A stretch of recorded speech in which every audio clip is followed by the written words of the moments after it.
Buenos días, buenas tardes, buenas noches. Lo mágico que tienen estas plataformas, estos contenidos, quizá tenga que ver con la posibilidad de que vos, que estás del otro lado, ten la posibilidad de vernos en cualquier momento. Vas a seleccionar un momento de tu día o de tu noche, fuera cual fuera, pulsar play y nosotros vamos a estar dispuestos del otro lado a aparecer en tu pantalla. Mi nombre es Roque Giordano y junto con Agustín Fernández, que se va a encargar nada más y nada menos que de la parte de edición y estética, y nuestro querido amigo El Piojo y todo este gran lugar que es el Centro Cultural ¿Qué te pasa? Nuestro querido QTP, hacemos a partir de hoy Honestidad Brutal, HB. Honestidad Brutal no es una entrevista, tampoco es una charla. Diría yo que es una construcción discursiva. Honestidad Brutal no es definitivamente la cálida y traicionera caricia de la corrección política. Más bien es un piletazo, es un chapuzón desde un noveno piso al mar. Al principio sí, quizás frío, quizás revuelto, pero qué bien se siente el mar frío y revuelto una vez que uno ya puede nadar en él. Honestidad Brutal no es decir todo lo que pensamos, es más bien eso, una costumbre que tienen los maleducados. Honestidad Brutal es pensar todo lo que decimos y ser honestos y ser consecuentes con uno, para uno, pero también para los demás. Honestidad Brutal es algo que pensamos hace tiempo para repensar postulados, postulados de época, para reivindicarlos si es que estamos de acuerdo o para tumbarlos si es que estamos en puntos equidistantes, corriendo el riesgo de morir en la hoguera, pero valdrá la pena si podemos salvar del fuego a alguien que arde injustamente, que somos todos en este momento. Nuestro invitado de hoy es todo eso. Es periodista, es tuitero, es ganador del Premio Gabo 2022, es podcastero, si es que se puede decir esa palabra, es un enamorado y es punk. Está con nosotros Nicolás Maggi. Hola, Nico, querido, ¿cómo te va? Buenas tardes, en realidad. Nosotros estamos de tarde. ¿Cómo estás? ¿Cómo andás, Roque? Gracias por invitarme a este vehículo alocado Sí, que acabas de poner en marcha. sí, esperemos. Lo único que podemos prometer es que va a ir a toda prisa. No sabemos si vamos a llegar al final, pero Bueno, eso es lo de menos, ¿no? me he subido a muchos coches que van a toda prisa sin saber a dónde íbamos, así que Sí. estoy acostumbrado. Por lo menos de eso se aprende, ¿no, Nico? Sí, sí, bueno, hay veces que se aprende también a que no hay que subirse. Pero es una enseñanza también. Totalmente, sí, sí. ¿Por qué, por qué escribís? ¿Por qué haces podcast? Eh, No este podcast, ya voy a hablar, o Bien. vamos a hablar, en realidad, de la segunda muerte del dios punk, que es uno solamente de los temas que te trae aquí, pero digo, ¿por qué haces podcast? ¿Por qué escribís? Yo creo que por lo que todo el mundo hace lo que hace, para que lo quieran, digamos. Para que lo reconozcan y después que lo quieran. Sí, creo que la escritura tiene mucho de eso. Después, en tercera instancia, diría, porque primero fui honesto brutalmente, después diría para conmover al que me escucha, para conmover al que me lee. El otro día leí un pensamiento aparte que decía, los humanos somos quizás adictos solamente a una cosa, que es a los sentimientos. Todo lo demás es una parte, lo que vos decías recién, es un vehículo para llegar a los sentimientos y a conmoverse. ¿Coincidís un poco con eso? Sí, coincido desde el punto de vista en que me parece que todo lo que hacemos básicamente es contar una historia. Y contar una historia es atender a una necesidad humana bastante primal, ¿no? Bastante antigua, que no creo que se extinga, por lo cual me parece que siempre vamos a tener laburo, los que nos gusta contar historias, tanto del periodismo como de la ficción y desde muchas prácticas culturales, digamos, que tienen que ver con eso, con llevar un relato adelante. Y como te decía, como uno lo que quiere un poco es que lo reconozcan, que le tengan aprecio, que digan, mirá qué bueno que está lo que hace, se basa en la disciplina en la cual mejor se desenvuelve, ¿no? Y yo encontré que a lo mejor eso... Que es la manera más corta, quizás. Es una línea recta, quizás, a ese fin de conmover, ¿no? Sí, es bueno, es lo que uno tiene a mano, también en lo que uno se puede especializar, digamos, de alguna forma. Y yo personalmente me gusta contar historias y voy saltando de diferentes formatos en otros formatos, porque también hay otra cosa por la cual hago todo lo que hago, que es que no me gusta aburrirme.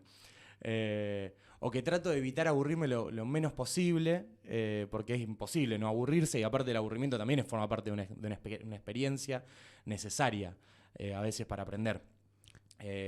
Uno no puede estar todo el tiempo, digamos, intentando estar divertido. Muy peligroso, ¿no? Qué idea peligrosa. Sí. Querer estar divertido todo el tiempo. Es muy distópico. Sí, a veces hasta sonaría casi como una farsa, ¿no? Porque uno tendría que empezar a forzar esa diversión todo el tiempo, ¿no? Y sí, porque algo... eliminar todo atisbo de parar la pelota un poco para pensar, digamos, se parece bastante a un mundo...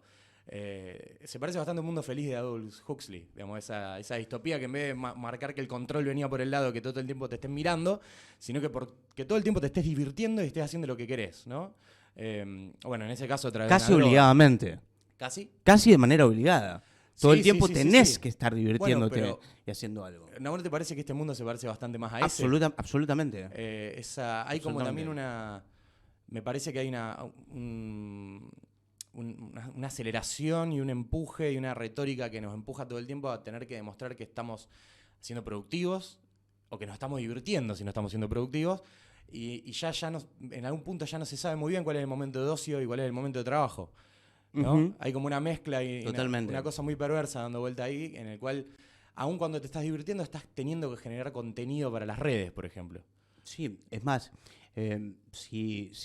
yo estoy seguro que vos lo vas a recordar. Hace muy poquito, hace unos meses, tengo un montón de cosas para preguntarte acerca de esa respuesta, pero digo, vamos con el final. Tengo en el recuerdo bien patente una publicidad de criptomoneda, donde decía Josefina, la viste seguro porque fue hace unos meses nada más en Rosario, ¿eh? Decía Josefina, maestra jardinera de día, operadora de cripto de noche. Entonces como que no te alcanzaba solamente con tus horas de trabajo, sino que en el ocio vos tenías que encontrar la manera de seguir produciendo. Y así lo hacía con todos, ¿no? Javier, obstetra de día, operador de criptomoneda o minador de criptomoneda de noche, ¿no? Eso me parece una especie de perversión, ¿no? Es borrar los límites, pero es borrarlos también para ellos, porque seguramente tenés que hacer algo productivo. Si el ocio ganase sobre las horas de trabajo, estoy seguro que no lo promoverían. Se parece bastante a una pesadilla lo que estás contando. Seguramente. ¿No? ¿Por qué quisiera ser periodista de día y criptobro de noche? Claro. Digamos, no tengo ganas de estar mirando plata cuando no estoy trabajando, digamos, bueno. En todo caso, ¿no? Tengo ganas de gastarla en todo caso. Pero estuvo bueno pero ves que ya hicieron el intento, ¿no? Sí. Bueno, sí, hay viste, y prácticas, digamos, sobre todo esta cuestión de la financiarización de la vida, tiene un montón de estas cuestiones de que parece que todo el tiempo tenés que estar mirando algo dentro de tu vida que se valorice. Claro. Como que nunca no se puede escapar de esta idea, digamos, de estar generando dinero, de alguna forma. Ya sea porque uno puede ser que tenga un trabajo también de día y después tiene que ser influencer de algo cuando debería estar descansando, debería estar disfrutando. Y me parece que es un imperativo categórico, digamos, que signa esta realidad absolutamente de esta ya post-postmodernidad, podríamos decir, en la cual ya todo es extremadamente líquido, en el cual parece ser que al borrar las fronteras de los oficios y esta libertad absoluta de poder disponer de a qué me voy a dedicar, también se termina volviendo una cárcel. Absolutamente. Porque no hay descanso posible en esto. Además no se permite. Está mal visto. El descanso es una pérdida de tiempo. Sí. Eso es casi una condena, digamos. Y aparte... Una condena social. No vale si no lo estás mostrando tampoco. Es cierto. Digamos, tenés que mostrarle al mundo que estás descansando y que estás haciendo el mejor descanso del mundo. Porque si vos estás tirado en tu cama viendo una serie, digamos, con la computadora acá es perder tiempo. Y medio que es una imagen que pareciera ser que este mundo no la valora demasiado, ¿no? ¿Le parece? Y al mismo tiempo te están diciendo, che, ¿viste todas las series que salieron en la última semana? Porque si no te quedas afuera de todas las conversaciones. Es cierto. Uh-huh. Sí, también tiene sus puntos de encontronazo, ¿no? Pero es contradictorio como todo lo que todo imperativo, digamos, de un tiempo se contradice con la vida, digamos, de alguna manera, y se contradice en sí mismo. Porque es imposible cumplir con todas estas metas al mismo tiempo. Exactamente. Por suerte, vos con la de generar dinero, me imagino que ya lo hiciste porque hiciste uno de los podcasts más famosos. Tenés la segunda muerte del Liu Punk, para aquel desprevenido que esté mirando este contenido y no lo sepa, que es, me había anotado por aquí, pero voy a tratar de no leer, es uno de los 30 podcasts, según Apple, más escuchados del mundo, peleando cabeza a cabeza el puesto número creo que 25, con el diario más importante de los Estados Unidos, con un podcast que tiene The New York Times. Salió esta semana algunos números de, como hace siempre, el balance Spotify, y vos contabas que tu podcast está entre el 1% de podcast que tiene Spotify en todo el mundo más compartido. Sí. Bueno, entonces quiero creer que ya mi amigo es millonario. O sea, que superó esa barrera que nos impone esta postmodernidad y que pudo alzarse con la gloria del dinero. Bueno, esa es otra gran trampa de este tiempo, ¿no? Cómo monetizar lo que uno hace con pasión, digamos, y de forma siempre, en principio, autogestiva.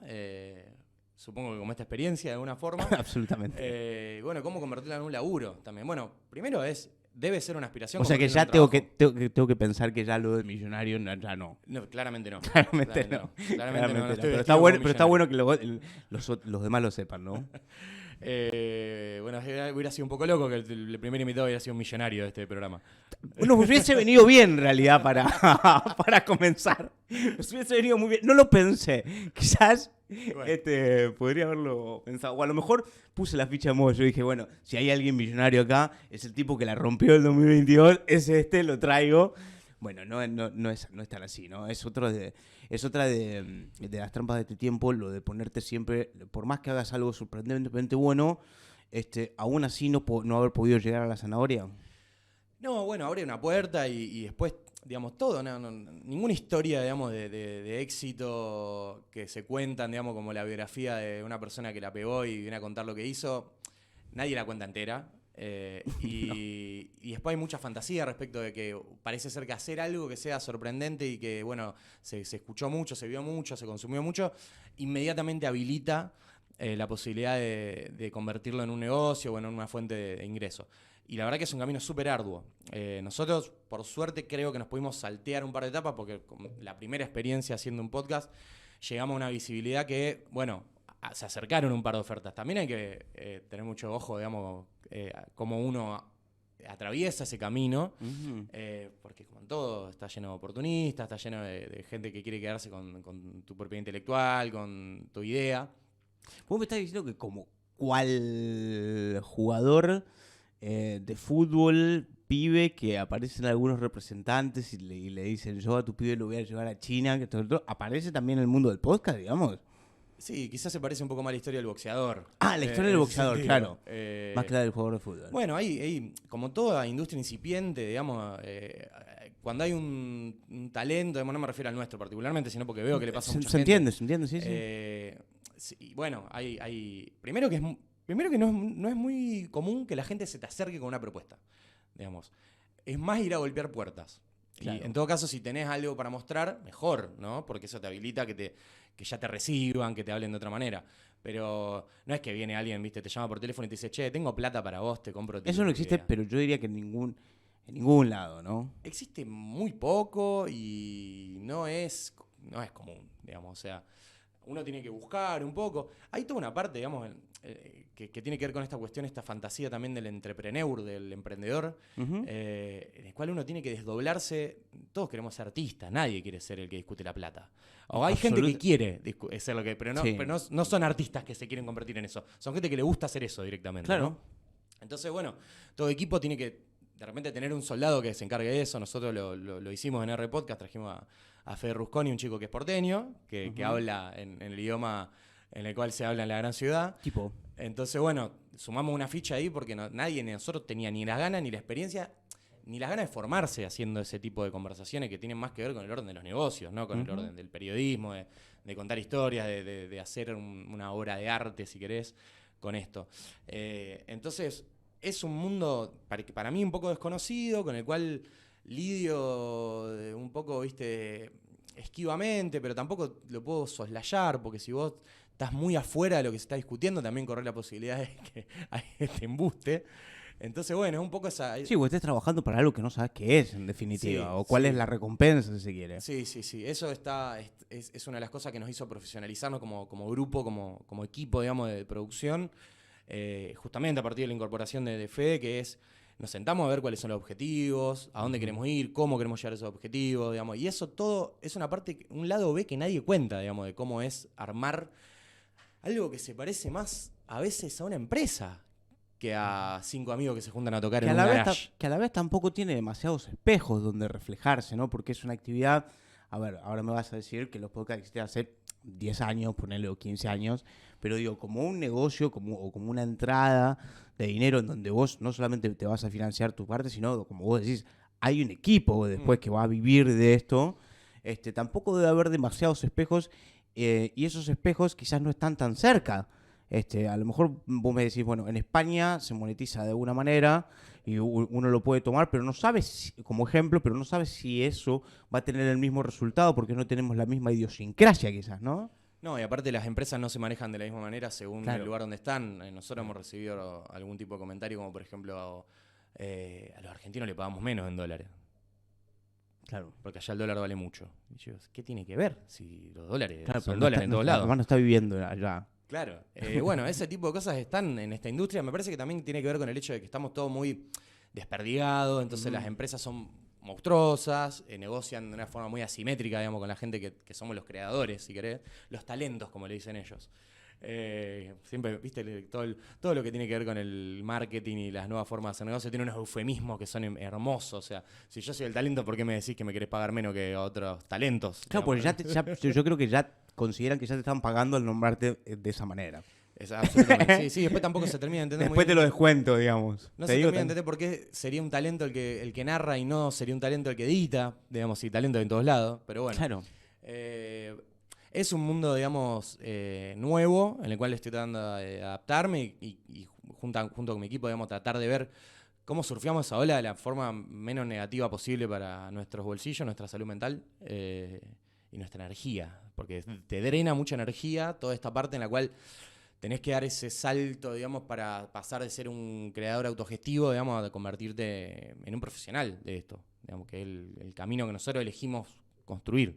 Otra gente a veces no tiene ganas, digamos, dice, bueno, no, yo no tengo ganas de dejar un laburo seguro con un sueldo fijo por tirarme de este mar embravecido y frío. Una de las partes seguramente importantes que tiene el equipo tiene que ver con tu novia, Remina, y te quiero preguntar qué importancia, si es que la tiene, o a lo mejor puedes decir, no, mirá, divido las cosas, una cosa es mi casa, otra cosa es la relación que tengo y otra cosa es ser parte del equipo, pero quería saber qué importante es el amor como pilar para poder sostener y poder luchar y pelear un objetivo, sobre todo en esos días en los cuales seguramente debes haber querido patear el tablero porque decías o dudabas de que ese fuese el camino. No, el amor es el combustible más grato para encarar cualquier proeza, digamos, que requiera demasiada hidalguía, si querés, porque es un apoyo que excede, digamos, otro tipo de vínculos.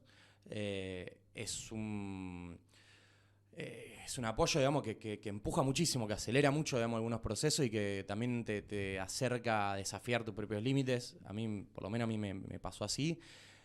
En este caso, porque también Yemina fue la primera además después de que se convirtió en parte del equipo, fue la primera que me empujó a que yo haga mi tesina, que es básicamente la raíz, el origen, digamos, si querés, de todo este trabajo. Lo hemos hablado alguna que otra vez. Sí, vos estuviste en todo el más o menos en el proceso. En esa loca experiencia de convertir esto en algo que... En algo palpable, voló. ¿no? Entonces, bueno, ya desde el principio fue así. Después también en este trabajo en particular, además de ser la diseñadora de las carátulas y todo eso, que es algo que solo podría haber logrado con una persona que me entienda, con la cual nos entendamos de memoria, digamos, porque lo que nosotros construimos en este equipo, digamos, es que hay un bagaje cultural muy compartido por todos, entonces es mucho más fácil laburar así, porque uno a veces puede adivinar lo que el otro está pensando y a lo mejor no es su disciplina, entonces no te lo puedo explicar. Yo no soy un tipo de la gráfica estética, digamos, Claro. ¿no? De hecho, bueno, vos tenés a alguien que se encarga de eso acá también. Sí, nuestro querido Agustín Fernández es exclusivamente eso. Yo digo, que es muy importante. Sí, muy no me importante. pregunten a mí, no, pregúntenle a él, porque la verdad que yo no sé. Bueno. Igual, a ver, como vos decís, compartimos algunas miradas, entonces por eso también es él y no otra persona. Totalmente, sí, me pasa lo mismo también con Santiago Sietecase, que le encargo de la música, nos conocemos desde que tenemos 4 años, entonces así es más fácil laburar porque uno ya juega más de memoria, tira el pase al vacío, digamos, de espalda, ¿viste? Ya sabe dónde va a estar el otro, o dónde el otro quisiera estar y quizá no se está dando cuenta. Entonces eso es muy importante. En el caso de cómo laburamos con Yemina también fue una cosa muy importante desde la génesis de la idea, porque la mirada de ella como mujer fue bastante fundamental en la construcción de esta narrativa de un tema que era bastante espinoso, en el cual corríamos mucho riesgo. Sí. Y bueno, decidimos caminar por la cornisa, pero yo tenía la posibilidad de poder pelotear mucho con ella también en el tema, porque era necesaria esa mirada. Si no, era muy fácil que nosotros, por más que tengamos buenas intenciones, nos mandemos alguna cagada. No, era casi seguro, ¿no? Sí, no. Digo, y lo errarle, y pifiarla, y por allí, por eso, o por alguna cuestión secundaria o terciaria, que termine en la nada y termine en el mar, desperdiciado lo primario que a lo mejor era bueno, ¿no? Sí, o peor, o peor si no... o sea, cuando uno hace algo, no tiene en cuenta la amplificación que va a tener. Y claro, todo cuando uno pone el microscopio en algo y lo amplifica, empieza a encontrar más, ¿viste? Los pelos, digamos, ¿viste? Los bichos cuando los ven en el microscopio vemos que se ve más feo. Entonces, bueno, cualquier cosa que nosotros llegamos a poder patinar, digamos, iba a quedar mucho más amplificado y eso podía convertirse en una bola de nieve, digamos, que nos vuelva a nosotros mismos en algún momento. Igual, digo, más allá de tener, como vos decías, la importancia de tener no solamente tu novia, sino también una mujer, la mirada de una mujer que pudiera pulir eso, también iban en contra de un postulado que se empezó a formar en donde yo creo que a mí me parece lógico, igual no estoy de acuerdo, me parece lógico porque es como que hubo una revolución y después de la revolución saltamos a la vereda directamente de enfrente. Es como que no hay una calle en el medio y saltamos a la vereda de enfrente. Pero se estaba corriendo el riesgo de que la injusticia pasara de estar de una vereda a que empiece a estar de otra vereda. Y algo bastante peligroso, que en realidad también era peligroso antes y duró miles de años, el oprobio que sintió la mujer. Pero digo, esto de perder lo que es la posibilidad de la inocencia, ¿no? De la duda de la inocencia. Esto de ser inocente hasta que se compruebe lo contrario. Me parece que empezó a cambiar y a virar y a estar ya casi como un postulado de ser culpable hasta que se demuestre lo contrario. Y en realidad, incluso ni siquiera hasta que se demuestre lo contrario, como pasó y ya nos metemos un poquito en esto del Dios Pan, en donde se demostró que no era inocente, bueno, en realidad se demostró que no era culpable, se demostró que era inocente, perdón, se demostró que no era culpable, y aún así terminó pagando las consecuencias. Y ahí yo creo que fueron contra un canon que se estaba creando. O sea, que no es el feminismo donde Yemina te podía ayudar. Era ya un aspecto que abarcaba a toda la sociedad. Digo, ella también se la jugó al ir por ahí. Sí, totalmente. En el caso de ella también supongo que evaluó, digamos, correr el riesgo también de quedar pegada a un mensaje que quizás no era el más simpático para algunas agrupaciones o algunas organizaciones o algunas hasta sus amigas, qué sé yo. Pero bueno, también fuimos desarmando esta historia juntos, fuimos transitando, digamos, las contradicciones que se marcaban hacia adentro de la misma historia y un poco lo fuimos masticando juntos y en un momento quedó claro que estábamos eligiendo esta historia porque era una historia que marcaba los excesos de lo que cualquier movimiento que se precie de justo tiene que tener en cuenta para aprender y para reinventarse de alguna forma. Sí, para no cometer otras injusticias. Para no cometer injusticia en nombre de la justicia, digamos. Claro, para no justamente terminar con unas injusticias para comenzar con otras, ¿no? Sí, también para aceptar que hay momentos en los cuales las cosas son dinámicas. O sea, acá estamos en un momento en el cual de repente hay un montón de instituciones que han reaccionado de alguna forma, pero esa reacción tampoco es absoluta. O sea, sigue habiendo justicia lenta y justicia patriarcal y justicia que, digamos, que no atiende a una mina que va y denuncia hasta que la matan. De hecho, creo que estamos peligrosamente también volviendo a eso. Me parece que también la realidad argentina es una realidad completamente multidimensional, en la cual no es lo mismo Rosario que Tucumán, no es lo mismo Buenos Aires que Chaco, digamos, o sea, pasan muchas cosas al mismo tiempo. Claro. Sí queríamos atender nosotros a mostrar que, bueno, era un caso muy palpable, digamos, en el cual se había cometido una brutalidad que excedía también al movimiento feminista. Porque no, ni hablar, por eso digo, me parece que es la sociedad la que señaló, apuntó, y como no se reflejó en esa persona y no lo sintió parte, lo condenó y lo corrió. Lo destruyó y lo persiguió, ¿no? Y fue el chivo expiatorio. Lo utilizó, digamos, como una forma de descargar, digamos, un montón de incomodidades y de reclamos, digamos, que son válidos, son legítimos, pero bueno, a veces también pasa lo mismo cuando... es más, te voy a preguntar algo. Sí. La brutalidad no fue más de la sociedad y del sector hombre tomando como excusa la mujer víctima. A nivel de la violencia física no me cabe ninguna duda. La gente que fue a descargar, digamos, esa ira también bastante teñida de una cuestión varonil, si querés, y de virilidad, digamos, de lo que es ir a pegarle y a cagar a palos a alguien. La mayoría fueron hombres, digamos. Y me parece que tiene que ver con esa cuestión, digamos, de que se utiliza un evento de forma catárquica para exorcizar un montón de sensaciones de frustración y de infelicidad, digamos, incluso hasta, si querés, en el cuerpo de una persona que es la que menos se puede defender. Digamos, fue un linchamiento lo que hicieron con Javier, y en los linchamientos no participaron, digamos, las organizaciones feministas, digamos, o sea, participaron un montón de gente anónima, también jugando con esta cuestión, digamos, de que ya está muy borroneado el pasaje de las redes a la realidad, y cuando uno participa en un escrache virtual, digamos, y en esta concatenación de muchas conductas bien intencionadas, porque yo estoy ayudando a una chica, pero en realidad el otro día me encontré con una captura que me mostró un chico que yo no le había podido encontrar, pero me acordaba que había dado vuelta en ese momento, que decía que Javier Diospang, digamos, andaba en una traffic secuestrando chicas y que estaba metido en una organización de trata. Digo, y eso es un invento. Ahí no hay buena intención de, bueno, yo escuché esto y lo quise compartir para que lo sepan mis amigas que caminan por esa zona. Ahí hay directamente un invento deliberado y un goce en la destrucción de una persona. Por lo cual hay un montón de espejos para mirarse, digamos, en esta historia, digamos, que desnudan y que echan luz sobre muchas prácticas que rozan, digamos, la perversión, si querés, digamos, ¿no?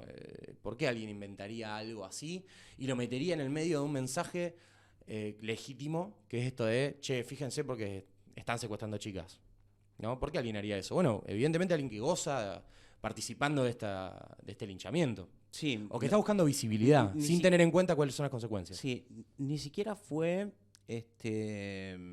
una parte de la ola, porque creo que la primera ola,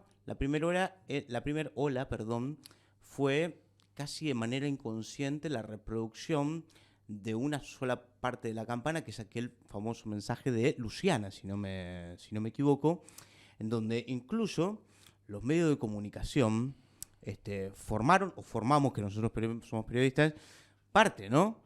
Quizás hasta inconscientemente, digo, ahí a lo mejor no hubo tal perversión, pero también fueron parte, por supuesto, como hace el periodismo siempre, fue de manera inconsciente, pero después no pidió disculpas, digamos, ¿no? Abrevó en ese loco mar de mostrar una sola campana, de proyectar el audio de una chica que realmente la estaba pasando mal, porque eso me parece que coincide todo el mundo, de que la chica no estaba en un buen momento y quizás no estaba en condiciones de poder separar todavía los hechos de lo que había pasado, y sin embargo no solamente la gente, no solamente las redes sociales, sino también la impericia de los medios de comunicación, que ya tienen experiencia en bajar mensajes, no pusieron ese paño de agua frío y lo tomaron de manera profesional, sino que actuaron de manera inconsciente como toda la sociedad, ¿no? Sí, yo diría más que inconsciente, irresponsable. Hay Irresponsable, mala praxis. irresponsable. Claramente hay mala praxis. O sea, uno no puede tomar algo que está dando vuelta en las redes y replicarlo sin... Si no, ¿cuál es tu trabajo? Digamos, agarrar y copiar y pegar un tweet.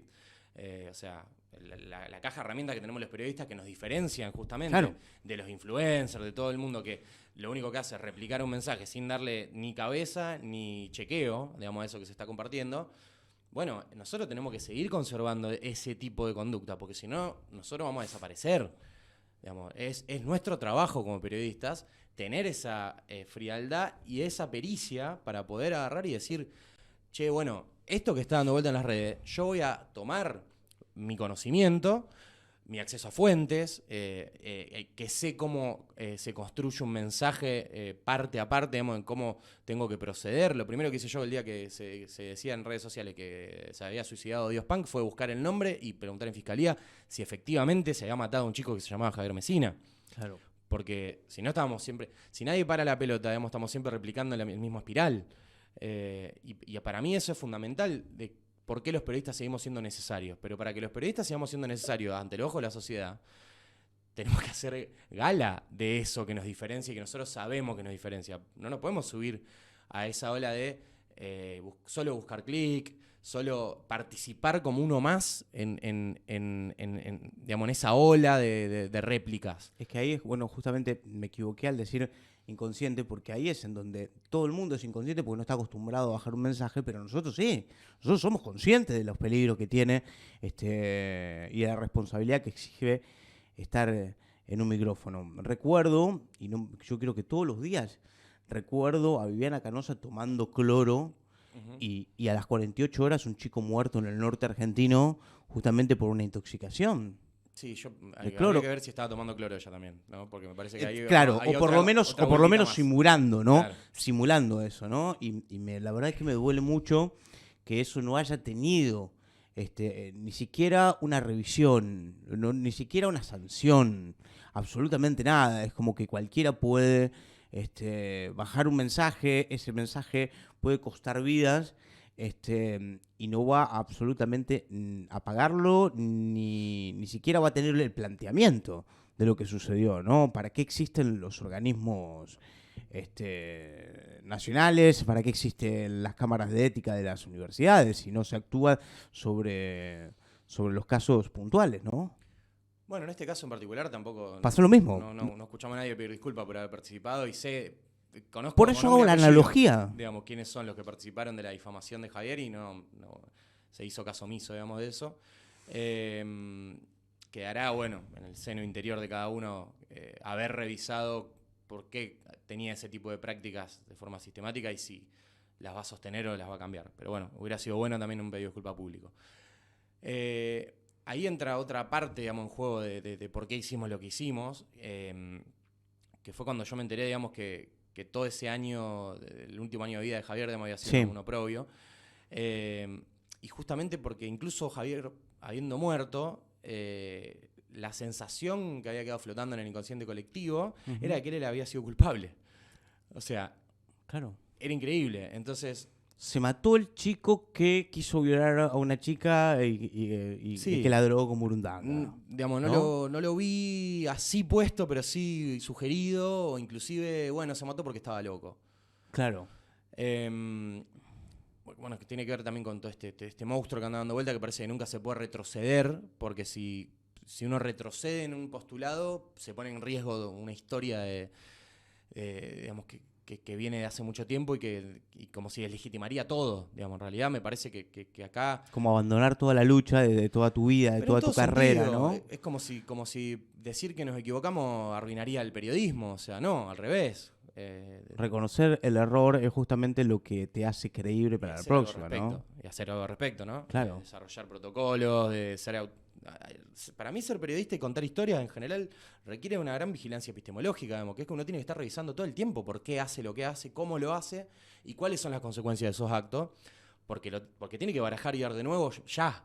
O sea, laburamos mucho, todo el tiempo, con poco tiempo para trabajar las historias con poco tiempo para revisarlas, porque esa Totalmente. también es otra cuestión por la cual a veces pasan un montón de cosas. Cada vez hay menos filtros y cada vez hay menos tiempo de preparación. Cuando vos tenés menos tiempo de preparación, tenés menos tiempo de revisión. Digo, es uno de los casos de lo que pasa vos escribís en un diario. Sí, sí, totalmente. De todos modos, a mí me parece que la precarización no es excusa para todo. No. Vos tenés que estar dándote cuenta que si haces algo que va a poner en riesgo la vida de una persona, tenés que parar y decir, pará, esto requiere otro tiempo. También por eso elegimos el formato que elegimos para contar esta historia. Esta historia yo la empecé contando en gráfica y me di cuenta que no me alcanzaba una semana. Ni me alcanzaba el espacio físico en el diario, ni me alcanzaba una semana para investigar esta historia. Entonces, bueno, el podcast narrativo, no ficción, este tipo de podcast que nosotros hicimos, que nos tomó 7, 8 meses hacerlo, está bien que no nos dedicamos full time, digamos, hacíamos eso mientras todos teníamos 2 trabajos más. Pero bueno, esas historias necesitan maduración, necesitan cabeza, necesitan que uno realmente esté revisando constantemente el guión, hacia dónde va, que esté debatiéndolo. Nosotros tenemos una forma de construcción muy coral, digamos, de cómo elaboramos la historia. Por ahí yo soy el que escribe los guiones en un principio y el que va a narrarlos y el que investiga, pero después hay todo un proceso que va pasando por diferentes manos de parte de diferentes integrantes del equipo, y después cuando vamos teniendo algunos borradores, digamos, de las primeras grabaciones, de las primeras tomas de lo que vamos haciendo, la escuchamos todos y más o menos, digamos, tenemos una gimnasia de que todo el mundo va opinando un poco sobre qué le parece cómo está quedando. A veces, obviamente, como en todo grupo, alguien tiene que tomar la decisión final, digamos, que se toma en cuenta y que no, porque si no, no se termina nunca.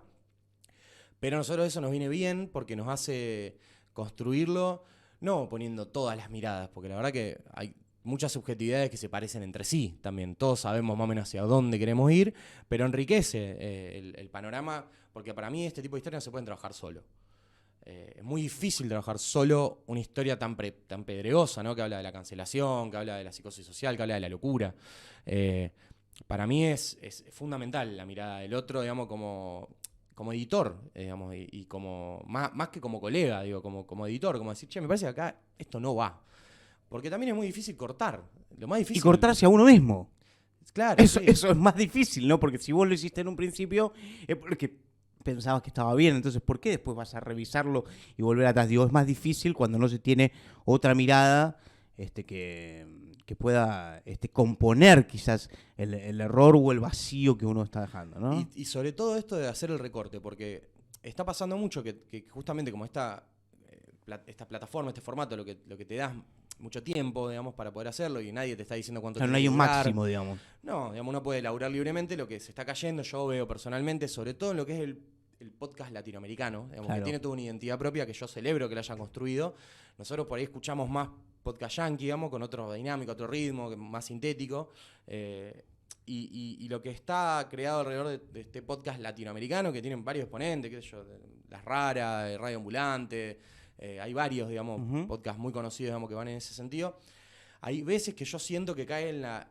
No esos en particular, sino los que siguen esa escuela. Claro, lo entiendo. Porque esos son podcasts muy profesionales. Esos justamente son los mejores de exponentes. Que laburan de otra forma. Pero el lineamiento ese, ¿qué tiene?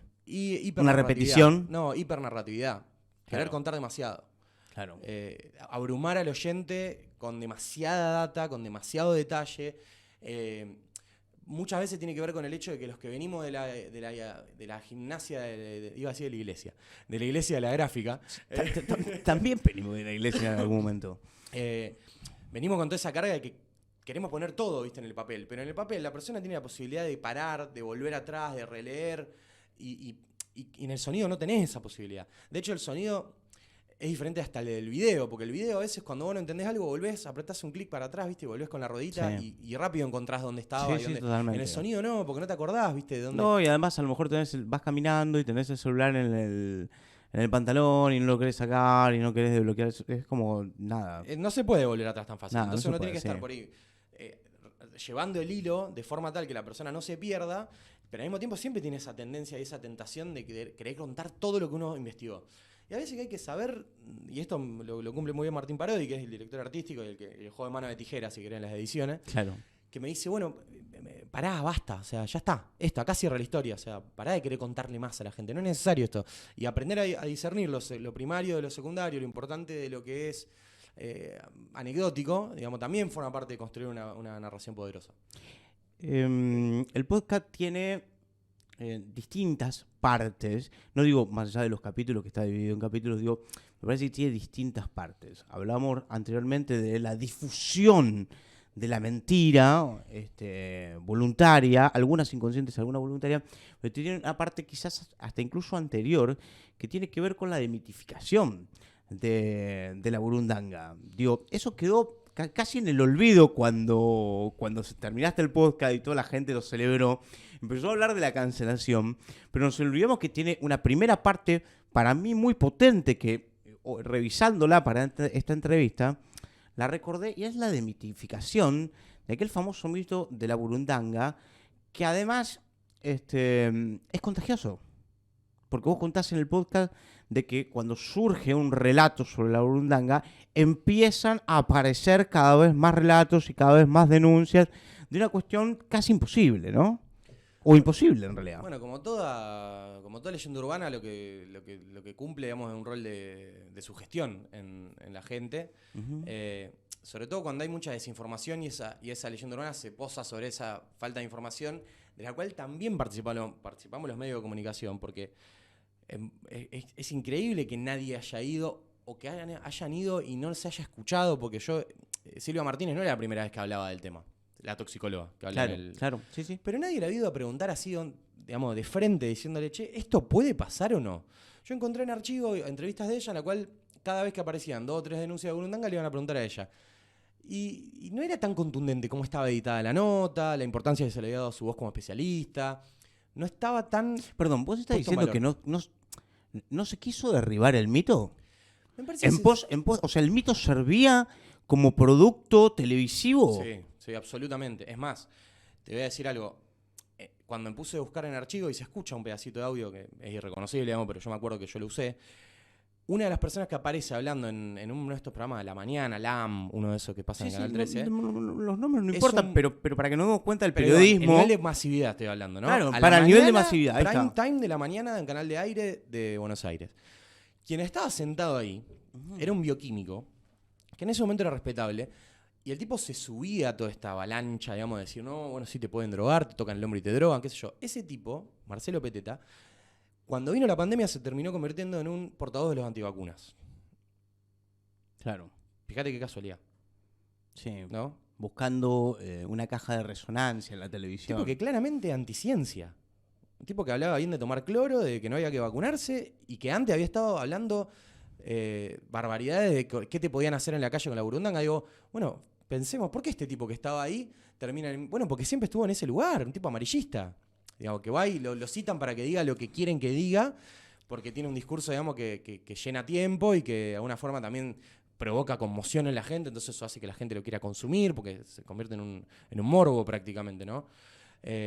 Bueno, digo, fíjate, ¿no? Uno de los mayores exponentes de la desinformación es un tipo que después terminó parado al lado de los antivacunas. El otro día escuché un concepto que decía, ser inteligente es tener memoria. ¿Estás de acuerdo? Sí, la memoria es necesaria. La memoria es sumamente necesaria. Digo, porque si no pasan estas cosas. Sí, no creo que sea la única forma de ser inteligente. Me parece que es necesario, es casi, te diría, imprescindible. Después conozco un montón de gente muy memoriosa, vemos que no puede elaborar una idea con esos recuerdos. Claro. De hecho, o sea, ser memorioso no es ser inteligente, pero quizás para ser inteligente hace falta ser memorioso. Es que hay algunas interpretaciones sobre el cuento de Funes el Memorioso de Borges, claro, que no sé si es la mía, digamos, pero me pareció interesante cuando la leí, que era que un poco lo que decían estas interpretaciones era que Borges lo que decía era que, bueno, Funes era como un tipo del pueblo. Del pueblo, populacho, sí. Digamos, era. Sí. Bueno, del conurbano casi. Puede ser el tipo más inteligente, no necesariamente más inteligente, se acuerda de todo. Claro. Pero a veces, bueno, puede ser que el pueblo o este negro se acuerde de todo, pero no pueda elaborar una idea propia. Y un poco lo cargaban con esa idea, digamos, un poco clasista, digamos, de parte de Borges. Que bueno, que es discutible también. Yo no soy ningún analista de literatura, digamos, para decir que esa interpretación es la que está bien, pero es una interpretación interesante. Bueno, esto me parece que sirvió como para que la gente también vea un poco la perversidad de los medios de comunicación, ¿no? No querer demitificar un mito cuando teníamos... Creo que ustedes lo lograron, ¿no? Porque yo no escuché nunca más que alguien hable de Burundanga, por eso me parecía algo muy fuerte y que quedó muy, muy, muy relegado en la historia porque pasamos a algo mucho más actual que es la cancelación. Pero digo, ¿cuántas personas hoy se sienten más seguras sabiendo que no las van a tocar en el colectivo y no las van a drogar a lo mejor, ¿no? Sí, bueno. Me parece que eso en eso el podcast ha sido también una herramienta. Siempre dejar de tener miedo y estar informado, digamos, es una buena forma de vivir mejor, digamos, ¿no? Bueno, estar informado es dejar de tener miedo. También, sí, probablemente sea una cosa que se interrelacione de manera sinérgica. Nosotros lo que hicimos ahí, en ese caso, fue que cuando empezaron a aparecer, cuando el podcast todavía no era tan conocido, empezaron a aparecer un par de casos en redes de Burundanga, Claro. yo hice un hilo aprovechando como que el tema estaba en agenda, y ligué ese hecho con la historia de Dios Punk, un poco la conté en ese hilo y dejé el link abajo del podcast. Y ese fue uno de los picos de escuchas que tuvimos en un primer momento. Una forma muy artesanal de intervenir, ¿no? en la discusión pública para meter un producto propio, digamos. Sí, claro, pero bueno, también hablabas mucho de eso mientras nosotros veíamos cómo avanzaba la cosa, que hemos tenido algunas charlas particulares por cuestiones de amistad, en las cuales hablabas que también tener un material periodístico no es solamente... Ahora me hablaste de lo que es la monetización, pero tener un material periodístico no es solamente lo que en sí lleva a generar el material, que sino también después hay un trabajo que es igual de importante, que tiene que ver con la distribución. Bueno, sí, la parte de la difusión, en nuestro caso fue una difusión, ya te diría casi de guerrilla, digamos, porque fue agarrar y compartirlo personalmente con un montón de gente a la cual le podía interesar. Yo se lo mandé por mensaje privado, no sé, a más de 5.000 personas, supongo. Después hicimos, qué sé yo, stickers y los pegamos en las paradas de colectivo, los baños de los bares. Como que utilizamos un montón de herramientas que yo te diría que son casi, se le llama de guerrilla en publicidad, ¿no? Que es muy, muy tratando de generar un boca en boca, una visibilización con muy poco inversión monetaria. Y después también aprovechando este tipo de cosas, ¿no? Bueno, surge una discusión respecto a un tema que está tocado en este producto. Bueno, nosotros lo metemos porque también siempre es algo que se requiere un montón de veces cuando hay discusiones, digamos, en redes, sobre todo, que la gente habla mucho al pedo. Cuando hay algo que está más o menos armadito, que es escuchable, que está ahí, viste, que no es un plomazo que te mandaron un PDF de 50 páginas, sino que es algo que está ahí, que tiene una apariencia de entretenimiento, que también es una de las grandes trampas que nosotros descubrimos para camuflar por debajo de algún producto periodístico a gente que a lo mejor no tenía que consumir un producto periodístico, claro, que escuchar una historia solamente. Claro. Son cosas que uno tiene que tener en cuenta, sobre todo cuando está laburando en estas instancias en las cuales no tiene plata para pagar una publicidad, para meter un AdSense o promocionar un tweet, un post de Instagram. Son todas cosas que hay que aprovechar, que son puro ingenio y que uno lo descubre también un poco por prueba y error. De hecho, nosotros creo que descubrimos 2 o 3, digamos, seguro que hay 1000 más. Claro. ¿Cómo llega este producto que arrancó como una tesina para que a lo mejor no lo recuerde? Nico hablaba de una tesina porque en realidad estaba pensado así, digo, yo lo conozco por allí un poquito desde esa época, desde que era el craneamiento de una historia, hasta que se hizo palpable y escuchable en Spotify, ¿no? Pero, digo, después ahí hay un salto, pero después hay otro salto inconmensurable que es a que sea el ganador del Gabo. Sí, bueno, antes pasó por... Primero nuestro objetivo era que se escuche en Buenos Aires. Claro. Cuando logramos, digamos, que llegue a los oídos de algunos colegas que fueron realmente muy generosos, lo difundieron muchísimo en boca entre los propios colegas, entonces eso generó también que más gente hable de eso en sus programas, en sus medios, etcétera. Recuerdo en particular a Clemente Cancela y a Reinaldo Selecase, fueron los 2 primeros, digamos, que nos dieron mucha bola. Claro. Y eso fue también como bueno, llegamos a Buenos Aires, genial. Después nos costaba mucho romper el cerco de Argentina. Y nosotros pensábamos que era porque hay muchos vicios estéticos, si querés, en la narración, que a lo mejor nosotros pensamos que capaz que no se iba a entender en otro lugar, porque yo hablo como una persona bastante rosarina, más allá de que tuve que aprender, digamos, a contar la historia de otra manera, a modular mejor, a tratar de decir más los finales de las oraciones, que nosotros nos vamos quedando siempre sin aire cuando terminamos la frase los rosarinos.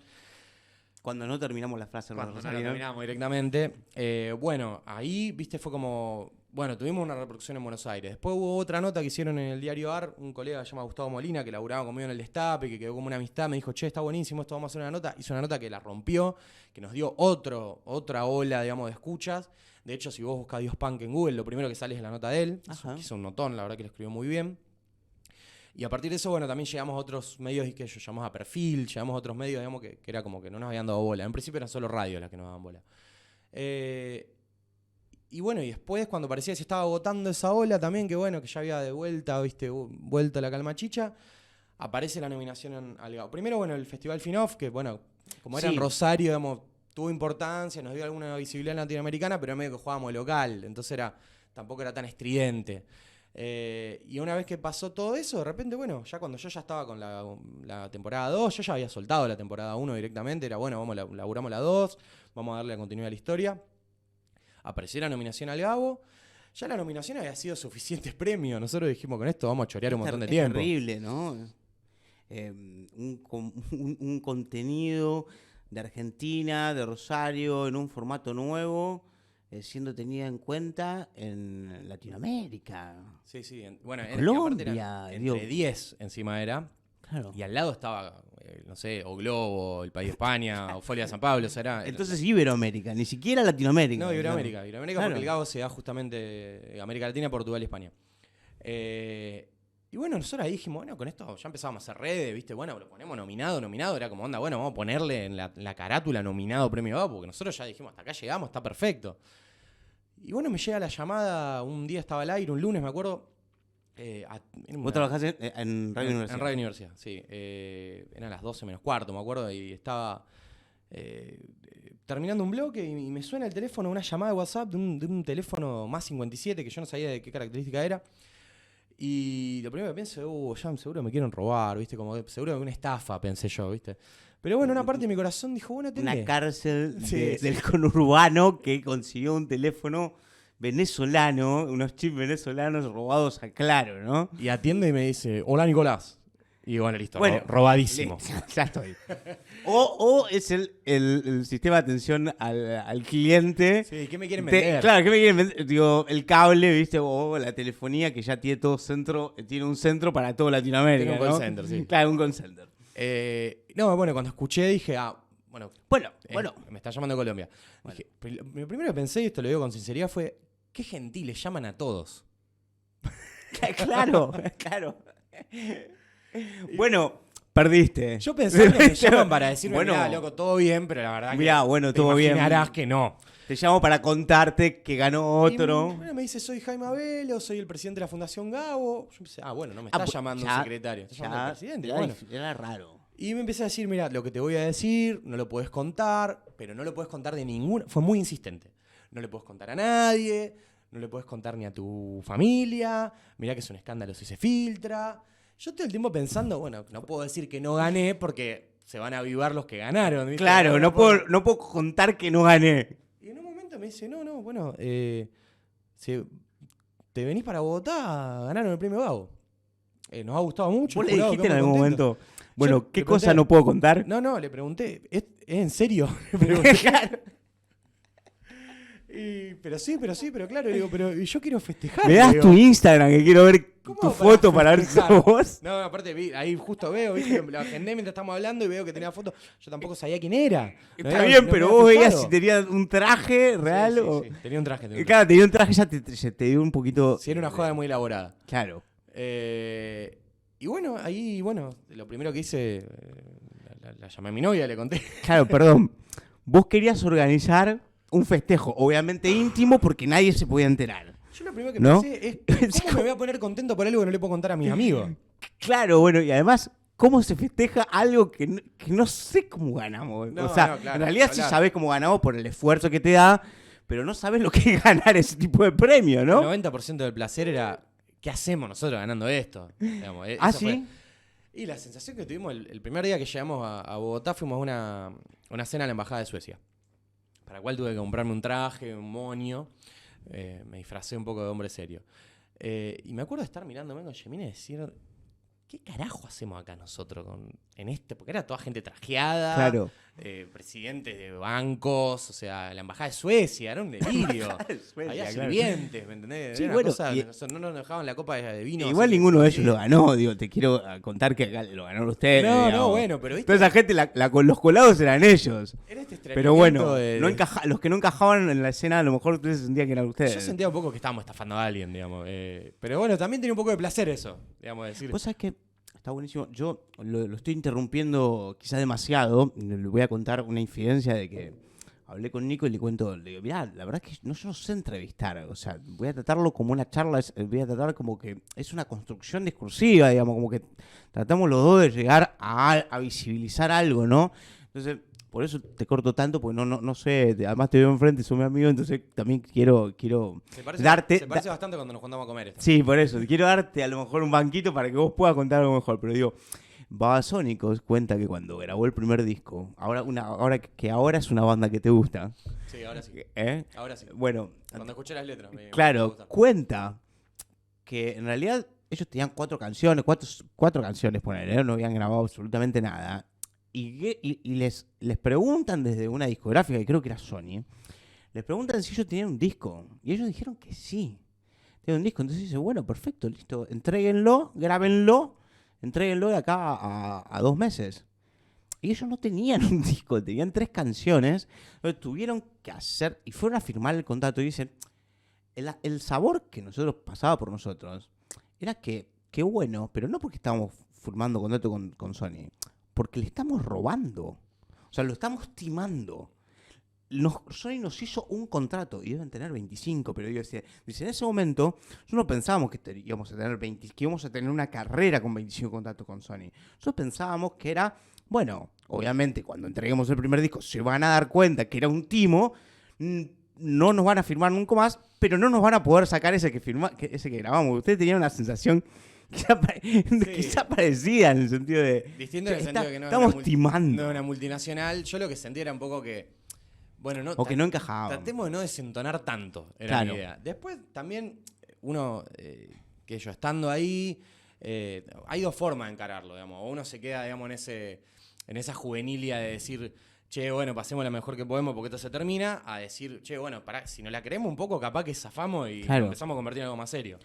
Y ese fue el camino un poco que elegimos de una manera intuitiva, que fue decir, bueno, si nosotros nos podemos meter... Primero que llevamos no fui yo solo, fui con Yemina y 2 integrantes más del equipo. Sí. También con esta idea de hagamos sociales, dividamos, ¿no? Y hablemos con diferentes grupos de gente, porque eso nos va a abrir puertas, nos va a dar agenda, teléfono, conocimiento, ¿me entendés? Sí, para comer un asado nos quedamos en Rosario, los 4, digamos, para hablar entre nosotros, ¿no? Y eso fue una medida inteligente, porque la verdad es que volvimos con una diversificación de conversaciones con mucha gente distinta, porque hay un montón de gente también ahí muy grosa, la mayoría muy generosa, entonces pudimos ir por diferentes lugares. Y después también empezar a curtirnos un poco, porque ahí nos teníamos que enfrentar no solo a conversaciones informales y sociales que están buenas, porque te está tomando un vino con alguien que de repente te das cuenta que un periodista de la puta madre o una periodista muy conocida y que de repente te está compartiendo vos su conocimiento de cómo firmó su contrato con Spotify, que peleó 8 meses, por ejemplo, ¿no? Y te está contando, mira, hice esto, tené cuidado con esto. Eso es increíble, por ejemplo. Eso no, es impagable, digamos, no te lo va a dar otra escuelita. Obvio. Y después, por otro lado, también agarrar y tener que enfrentarse a sentarse en un panel con gente mucho más experimentada que vos y tratar de no pasar vergüenza. Tratar de estar a la altura. O dar un discurso, qué sé yo, cosas que sucedieron, digamos, que también un poco te dan otra solidez, digamos, porque vas aprendiendo en la marcha. Y bueno, y también recagado de miedo, la verdad, pero tratando de que no se note, que es lo más importante. Recordaba una frase de un escritor... Bueno, que nosotros admiramos mucho, que dice, el miedo es alguien que tenés que llevar adelante porque puede ser que en algún momento tengas que matarlo. Bueno, dice Hunter Thompson, sí, que es alguien que admiramos los dos, ¿no? Cuando estabas ahí adelante y tuviste que dar un discurso, me parece que tuviste que matarlo un poco, ¿no? Yo le tendría miedo a alguien que dice que no tiene miedo ante una situación así. Claro. Porque un psicópata. Realmente le tendría miedo, digamos. Le tendría miedo. Este tipo es un psicópata. Claro. El miedo es útil. Digamos, porque te hace, primero que te genera una situación química en el cuerpo, digamos, que te hace activar todos los sensores y elaborar a toda marcha. Volvemos a la adicción, a las sensaciones que tienen los humanos, ¿no? La adrenalina hace que labure el cuerpo de una forma, digamos, que de repente una madre, acostumbrado, una ¿no? madre levanta un auto que está aplastando a su hijo, digamos, y no se sabe dónde sacó la fuerza. Y que el cuerpo se convirtió en una máquina que llevó toda la energía posible a esa mano para poder levantar ese auto y convertirlo en Hulk. Bilardo decía, ¿por 5 segundos. qué no se desgarran las ladrones? Bueno, claro, absolutamente. Absolutamente. Entonces, bueno, eso es útil, es necesario y tiene que estar. Después uno también le hace tanto lugar como le es útil, digamos, si lo puede aprender a manejar. Porque la parálisis tampoco es buena, digamos, o sea...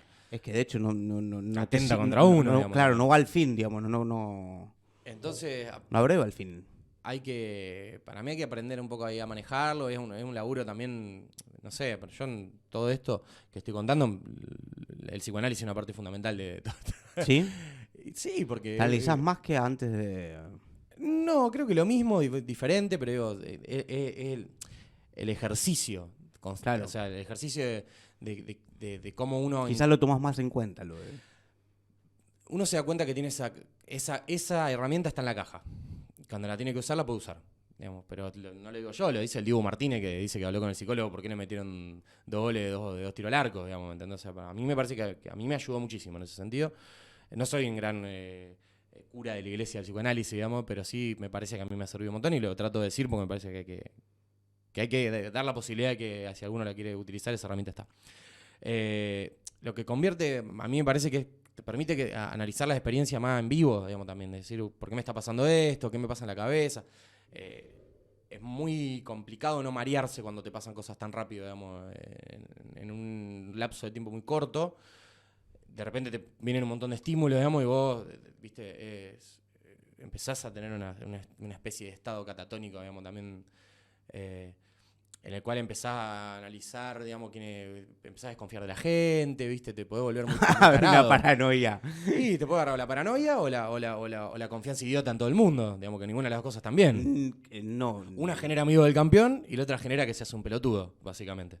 Sí, o que te traiciones a la gente que en realidad... Que estuvo como siempre. Sí. Y además que te ayudó de alguna manera, completándote con un poquito de eso, a que vos llegues a ser quien sos, ¿no?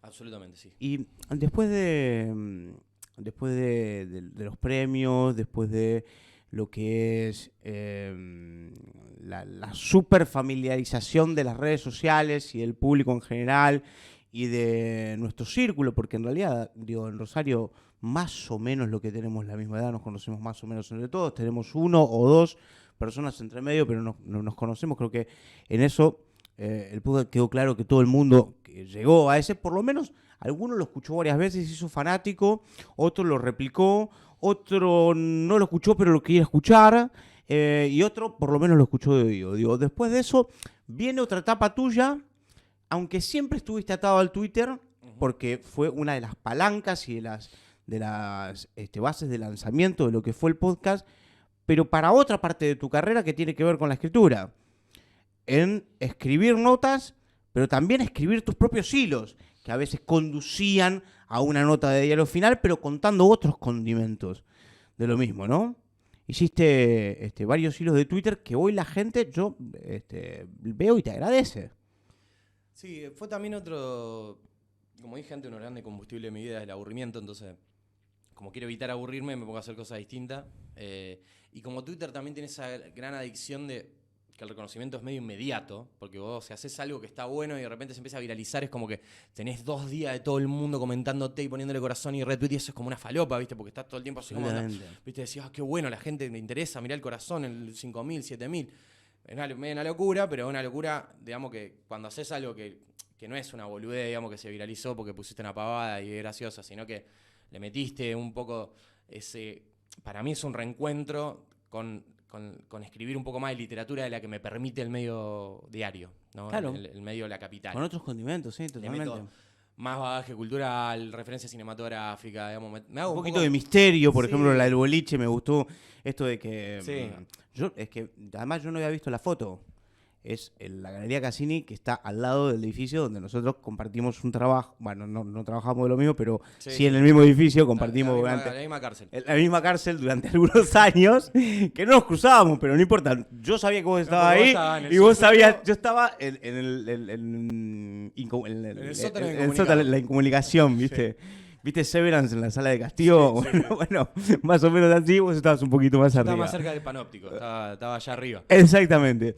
Pero, digo, era al lado, era en la Galería Cassini, al lado, una reja que no había visto nunca, digo, y esa sorpresa, ese misterio que vos le imprimiste, es el que se puede ver más en el hilo que en la nota del diario.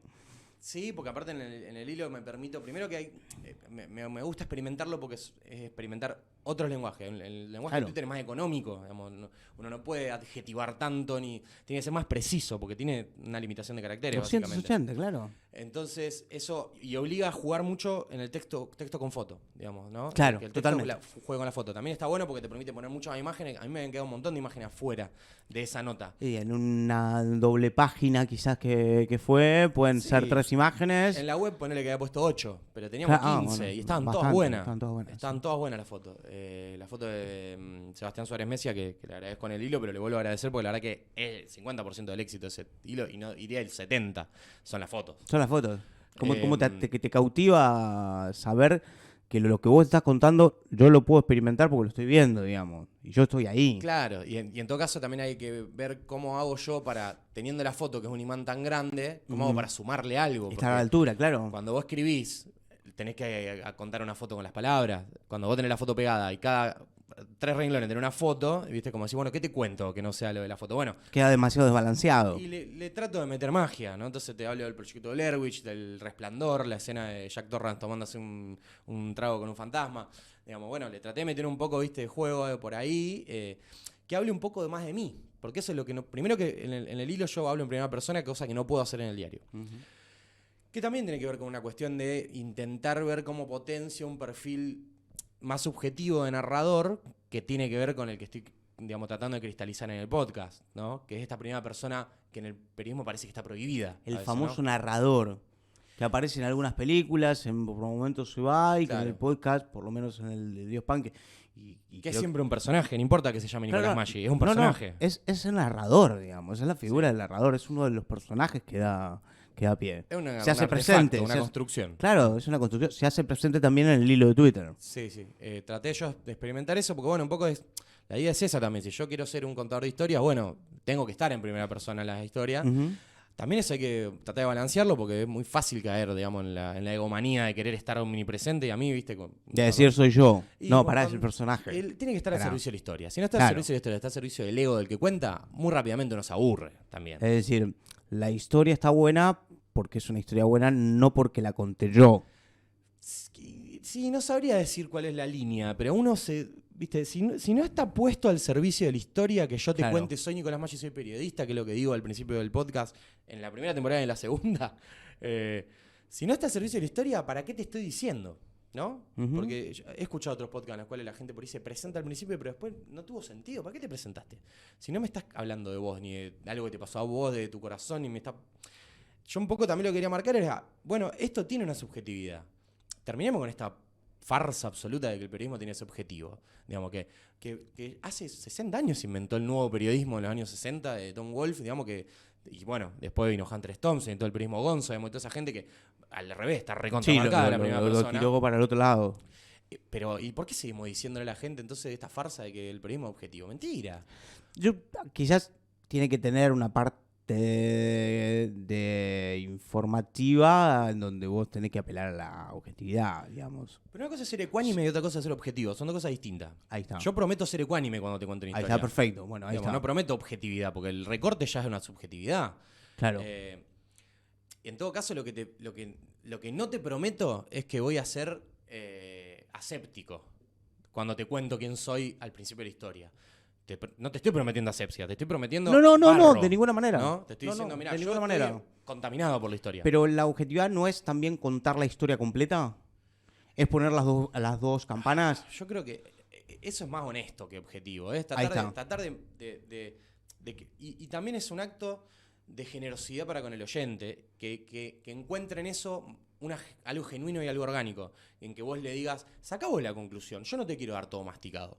Porque hay dos cosas que para mí del periodismo y sobre todo del periodismo narrativo en particular tienen harto al oyente, que es uno que lo reten, que le hablen de un faro moral, digamos, y otro que le den todo masticado como si fuera un estúpido. Perdón, ¿a qué oyente? El oyente de podcast, estoy diciendo, o el televidente, digamos. Porque a mí a veces me cuenta de contarlo. A ese oyente que cuando lo retan se enoja y cuando le pasan un mensaje viralizado de Twitter no empieza a repetirlo. Porque creo que la gran mayoría no termina siendo ese oyente, Nico, porque si no, no existiría. Yo hablo del oyente al que yo le quiero hablar. Está la bien, construcción perfecto. mía Ahí de está. oyente, ¿no? Ahí está. Yo entiendo... Pero ¿no sentís mucho que hoy están, las verdades enunciadas por la gente en la calle, todo eso, terminan viniendo de un mensaje viralizado o de una mentira viralizada por un mensaje de WhatsApp? No, o quizás... No el público al cual vos querés apuntarle, porque vos también lo querés hacer pensar. Pero digo, ¿no pensás, no ves que se está volviendo mucho eso? A mí me parece que están las dos vertientes. O sea, evidentemente hay mucha gente que es presa de la repetición de opiniones ajenas cuando viene de una forma totalmente repiqueteada, digamos, y ya masticada. Pero a mí me parece que hay, y sobre todo en el público que consume podcast, que es un público muy particular, Claro, que tiene una franja ahí está. etaria determinada, un bagaje cultural determinado, si bien es amplio, yo no es lo mismo escuchar la radio que está puesta en el taxi porque te subiste y que después te vas al bar y está la misma y después vas al consultorio médico y está la misma, a elegir ir a escuchar un producto. Aún que así elegí son todos yo. oyentes, sí. ¿Eh? Aún así son todos oyentes. Sí, pero el podcast Sí, es otro estoy público, yendo a es otro buscar público. lo que yo quiero, de alguna Claro. forma, ¿no? Después entramos, digamos, si querés, cuánta libertad hay para elegir, según si te lo muestra Spotify más grande, más chico, te lo ponen en un pop-up o no. Bueno, eso es otra cosa. Sí. Cómo te condicionan con el algoritmo, digo, pero el podcast lo que tiene es que yo estoy yendo a buscar algo que yo quiero escuchar, y si no lo quiero escuchar más, lo saco. Lo pauso. Yo te lleno. Mismo mal que tengo, que empiezo a leer miles de libros y no los termino, me pasa con los podcasts. Escucho un capítulo, me empiezo a enganchar y después empieza a hacer agua y digo, no lo quiero escuchar más. Te debe pasar con las series vos también. A mí me pasa con las series y me pasa un poco con los libros hasta que el otro día me reté a mí mismo y dije, no puedes abandonar en el primer bache que hay, porque a lo mejor este bache está construido así, ¿no? Porque justamente también hay una cuesta dramática que significa que, bueno, te tenés que divertir todo el tiempo, en un momento te tenés que aburrir para que esto que realmente es divertido, vos te termines riendo. Tengo una denuncia para hacer. Bueno. Me puse a ver una serie que habías recomendado. Pensé que era para mí, digo, bueno, listo. Que creí que habíamos quedado que la cultura de la cancelación tampoco estaba tan buena, pero bueno, me estaba yendo. Me puse a ver una serie Sí. que recomendaste que se llama Tokyo Vice. Sí. Me encantaron los primeros 2 capítulos y después empezó a hacer agua de una manera. Los personajes se convirtieron en un estúpido. Empezaron a hacer un montón de cosas que no entendíamos Sí. que las hacían. Sí. Y el capítulo creo que 6 o 7 la tuve que dejar de ver. Bueno, No pude sí, más. no está mal. Me pareció hermosa la estética, No está, pero pero no me la gustó estética el y la historia inicial guión. creo que Excelente. no estaba tan mal, ¿no? ¿Vos la terminaste de ver? Sí, la terminé de ver. Ah, bien. Pensé que La capaz que terminé me de decía ver. no. Capaz que me decía que no. No, la terminé de ver que en realidad no termina, porque eso es otra denuncia que hay que hacer a las series. Que en realidad vos pensás que terminaba y en realidad no te está mostrando que la segunda temporada va a cerrar esta temporada. O sea que tenés 10 capítulos u 8 capítulos más para ver justamente esa serie que arranca con una especie de final. Claro, sí, absolutamente. Y bueno, eso lo vas a ver recién. Yo pensé que iba a terminar en el último capítulo. No, lo vas a ver recién bueno, en la una segunda trampa, temporada. una trampa Lo cual es una trampa. Yo tuve la posibilidad de escuchar unos segundos, unos minutos de lo que es la segunda temporada del Dios Punk, del primer capítulo. Y me parece que también empieza a incorporar otro tipo de contenidos. Empieza a mostrar un poquito más la parte humana de Javier. Sí. ¿Por dónde va a ir? Bueno, primero iba a decir que yo fui absolutamente honesto. Te cuento del principio que terminaba con la muerte, o sea que no había nada oculto ahí. Se llama La Segunda Muerte del Dios Punk, ya sabe que se muere. Sí, y eso es algo que yo también utilizo mucho con mis amigos, de decir, la verdad, contame lo que quieras, porque a mí me interesa cómo lo vas a desarrollar. Me interesa O sea, el viaje. claro, Sí. O sea, Dios ya sé que se murió, perdón, Dios, Jesucristo ya sé que se murió. Sí, Nietzsche. Sí, claro. Bueno, igual son los tres, ¿no? La Santísima Trinidad. Y hablando del Dios Punk, ¿no? Sí. Pero digo, bueno, Jesús también sé que termina el laburo, pero contame qué pasó. Digo, Sí, digo siempre es interesante. eso también, ¿no? Porque también, viste, ya uno está hinchado de las pelotas de escuchar historias, boludo, en las cuales todo está lleno de guiños, de Y guión. giro argumental. Y giro argumental y después no hay nada en esencia. No hay nada. A mí lo que me gusta No es hay cuando nada. me conmueve la historia. Exacto. Y trato de replicar ese paradigma en las historias que yo cuento. A mí me gusta mucho saborear el proceso y por eso me pareció que había que hacer una segunda temporada, porque hay una parte que nosotros, en ese recorte que hicimos, que siempre es caprichoso, que siempre es arbitrario, digamos, que siempre deja fuera cosas que a uno le duele dejar afuera, porque si yo pudiera armar un equipo de fútbol quiero poner 15 jugadores, no quiero poner 11, digamos. Hoy en la selección quiero que jueguen un montón que están afuera, pero no se pueden poner los 15 jugadores, hay que poner 11, No. hay que poner los mejores. Entonces, bueno, hay veces que te queda, pero y esto que me quedó afuera, capaz que hay otro jueguito para hacer acá, ¿no? Porque no estamos buscando solamente el resultado, estamos buscando también experimentar otras emociones, volviendo a lo que vos decías, digamos, que lo más lindo es disfrutar de las emociones, digamos. Sí, es lo que buscamos, ¿no? Y a mí me pareció que había una parte que tenía que ver con el carisma del personaje de Javier, particularmente del personaje de Dios Punk, que empezaba a enamorar a un montón de gente, porque ya durante todo este año, ya pasó un año, yo no me puedo creer, de que sacamos la historia. Primero la pregunta era qué pasó con la médica, qué pasó con Luciana, qué pasó. Y ahora la gente me pregunta, che, bueno, ¿quién era él? Empiezan a estar más, incluso gente muy joven, empezando a hacer dibujos de él, empezando como a querer.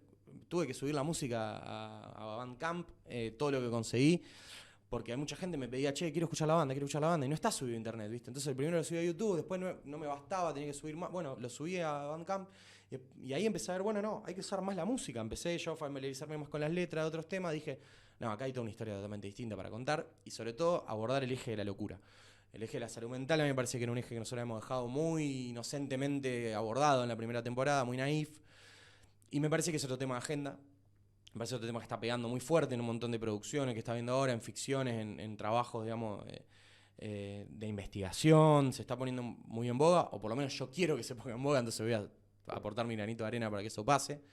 Es algo muy de pospandemia también, ¿no? De que mucha gente salió un poco tocada de la pandemia a nivel subjetivo, y a mí me gustaría contarle a alguien, porque a mí me apasiona ese tema, cómo es que alguien se vuelve loco.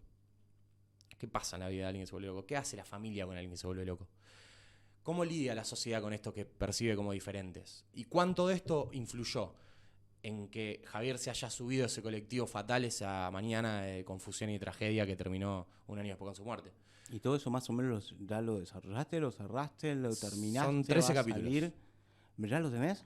Están los 13 guiones escritos, están grabadas 10 capítulos de las Bueno, voces, casi todas las entrevistas todas. están hechas, falta los montar. Falta los recortes, el montar, Hay la edición. 75% terminado. En marzo lo vamos a mostrar. ¿Ya tenés fecha para marzo? Estamos, porque nosotros lo que pasó en el medio fue que lo íbamos a alargar, o sea, lo íbamos a terminar a contrarreloj, medio cuando pasó lo de Gabo, dijimos, bueno, aguantémoslo porque no lo vamos a hacer de vuelta gratis. Vamos a tener que conseguir un financista. Claro. Y en el medio también... Ahora esos somos otros. Claro, sí. No somos otros nosotros. Ningún hombre diría Moreno. Ellos son nosotros. Pero nosotros ya no somos nosotros. Bueno, ahora somos otros nosotros. Ningún hombre se baña 2 veces en el mismo río. Y bueno, la verdad que lo que pasó... Dijo Heráclito. Lo que pasa con esta historia es que decidimos buscar socios, que en este caso fue Posta, que es la podcastera más grande de Argentina. Porque se acercó Luciano Banchero a hablarme justo en el medio de todo este vorágine, digamos, de que fue lo de Gabo, y me dijo, che, me gustaría que hagamos algo juntos. Yo ahí dije, che, nosotros necesitamos un socio que nos permita tener una llegada más fuerte, una difusión más fuerte, que incluso, bueno, que pueda financiar parte de los costos de lo que nosotros le metimos en horas de trabajo, que fueron muchísimas esta temporada. Y además, bueno, mostrarnos también como un jugador que se puede meter en la conversación a nivel tanto nacional como latinoamericano, digamos, como equipo de trabajo que es R, digamos, mi podcastera. ¿A usted le parece que no quedó claro con haber ganado un Gabo? Es que una cosa es haber ganado un premio y otra cosa es meterse en la conversación en serio. Ah, no, eso seguro. Es seguir metiendo más productos, eso seguro. Crecer, tener la posibilidad Pero ser tenido en cuenta me parece que ya...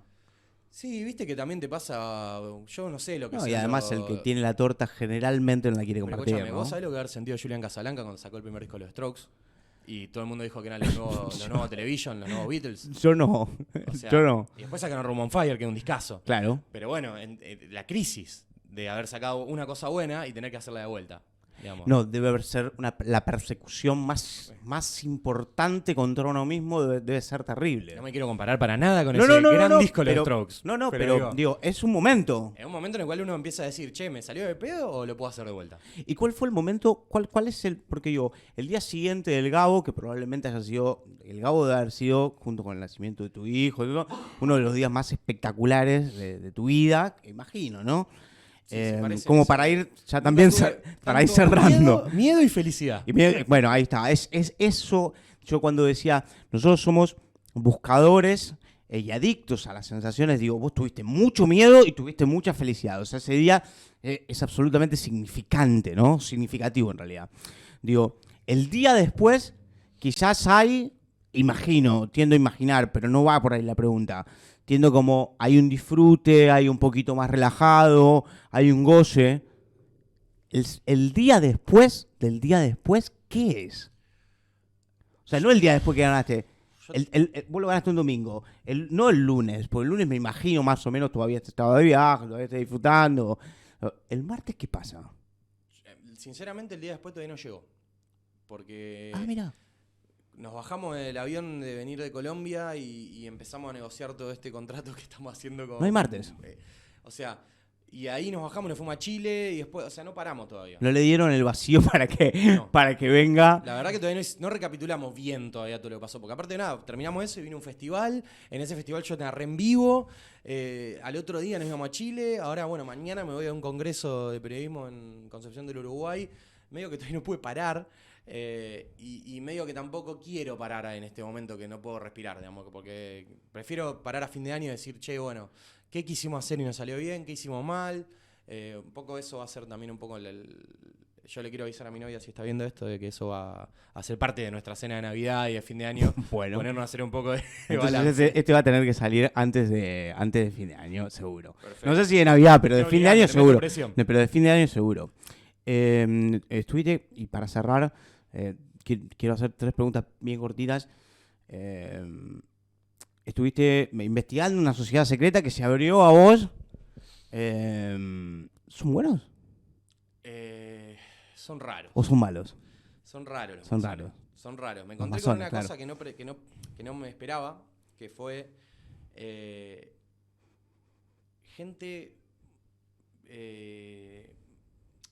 con mucha ganas de contar. Después, bueno, uno analiza qué te cuentan y qué no, ¿viste? Pero tenía muchas ganas de contar. A mí eso me sorprendió porque después entendí que forma parte también de una nueva forma de rebranded que hicieron ellos, ¿no? Que ya viene de hace un par de años. Claro, dejar de ser los que todo el mundo piensa que se comen un bebé crudo, digamos, en un ritual y decir, che, no somos tan malos que ellos. Aunque lo hagan. Después también hay, como todo, digamos, cuando uno lo ve... está la precariedad circundante en la ciudad de Rosario, en Argentina, ¿no? Totalmente. O sea, no es tan, viste, muy lindo los templos, hay mucha iconografía que está buenísima, pero después son personas de carne y hueso. Son rosarinos, sí, son rosarinos, sí, totalmente. No son extraterrestres. A mí lo que me gusta es llevar, ¿qué es el periodismo? O qué es contar historias si no es, en una de sus tantas facetas, permitirle a alguien una posibilidad de acceso a un lugar donde no podría haber accedido por sí mismo, ¿no? Es decir, totalmente. Yo puedo ir acá porque yo tengo esta credencial que me dejan entrar y tengo la forma de poder hablar con ellos. Y esta persona quiere hablar conmigo. Claro, y convencerlo de que le conviene hablar conmigo, de alguna forma. Entonces me parece que eso es lo que vendimos en esa historia es eso. Te voy a contar esto, que estos tipos quieren hablar conmigo porque somos un medio. No sé si va uno a tocar la puerta se ponen a hablar con ellos. Y esa es una de las grandes razones por las cuales me gusta mucho tener esta doble faceta de seguir trabajando en un medio tradicional, que te da la oportunidad de que se te abren un montón de puertas y al mismo tiempo explorar otros caminos. Pero no quisiera quedarme sin eso, porque esa tarjeta abre muchas puertas a lugares que, si vos decís, hola, vengo a hacer un podcast, te dicen, ¿y vos quién carajo sos? Me gustó mucho que nombraste la palabra aburrimiento 3 veces y la nombramos tantas otras veces hablando de Lost in Translation, que quizás habla de la soledad o quizás habla del aburrimiento. Bueno, me gustó tu interpretación de que Perdido en Tokio habla del aburrimiento, porque yo siempre pensé que hablaba de la soledad, pero después me di cuenta que en algunas culturas es más o menos lo mismo.